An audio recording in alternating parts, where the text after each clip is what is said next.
प्रयागराज में UP PCS के फैसले के विरोध में छात्र लगातार 3 दिनों से प्रदर्शन कर रहे हैं। ऐसा लगता है जैसे देश के तमाम युवाओं को इस बात को समझ लेना चाहिए कि परीक्षा और नौकरी के लिए संघर्ष करना ही अब उनकी नियति है।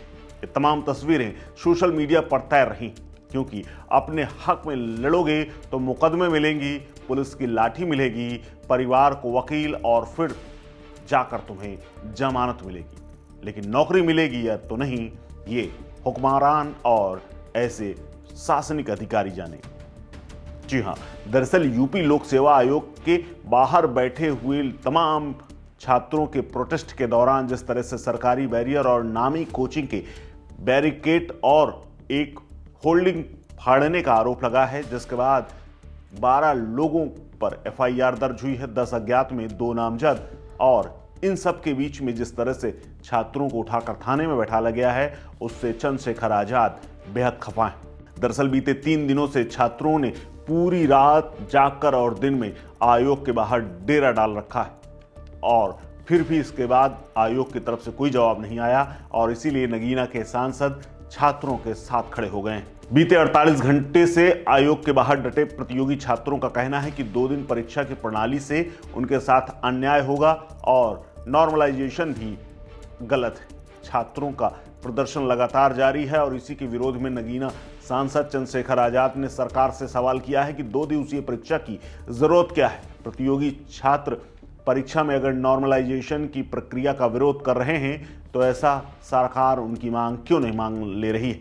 वो चाहते हैं कि परीक्षा एक ही दिन आयोजित की जाए, जिससे सभी प्रतियोगी छात्रों को समान प्रश्न और किसी से भेदभाव न हो। आपको बता दें कि कोचिंग की होल्डिंग फाड़ने के मामले का वीडियो वायरल हुआ था, जिसके बाद एफआईआर दर्ज की गई और नामजद हुए 2 अभियुक्त अभिषेक शुक्ला, राघवेंद्र और तमाम 10 लोगों को तोड़फोड़, सरकारी काम में बाधा डालने समेत कई गंभीर धाराओं में बीएनएस के तहत मुकदमा दर्ज किया गया है। और अब चंद्रशेखर आजाद ने छात्रों के साथ आंदोलन में उतरने की बात कही, लेकिन उन्होंने ये कहा है कि आंदोलन छात्रों का है, इसलिए अगर मैं जाऊंगा तो राजनीति लगेगी, इसीलिए मैं वहां नहीं जा रहा, लेकिन मेरा पूरा साथ छात्राओं के साथ।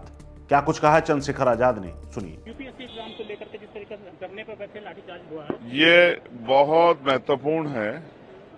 आप ये समझिए, मैं उन बच्चों का धन्यवाद देता हूं जो अपने अधिकारों के लिए लड़ रहे हैं। वो जागरूक हैं, वो देश के सच्चे नागरिक हैं। मैं वहां जाना चाहता हूं, लेकिन इसलिए नहीं जा रहा हूं क्योंकि उनके आंदोलन पे कोई सवाल ना खड़ा हो कि पॉलिटिकल है, लेकिन मैं हम उनके साथ खड़ा हूं। हमारी पार्टी संगठन उनके साथ खड़ा है। हमारी बेटियां वहां बैठी हैं, हमारी बच्चियां बैठी हैं, बच्चे हैं वहां, सब नौजवान हैं, देश भर से आए हुए लोग हैं।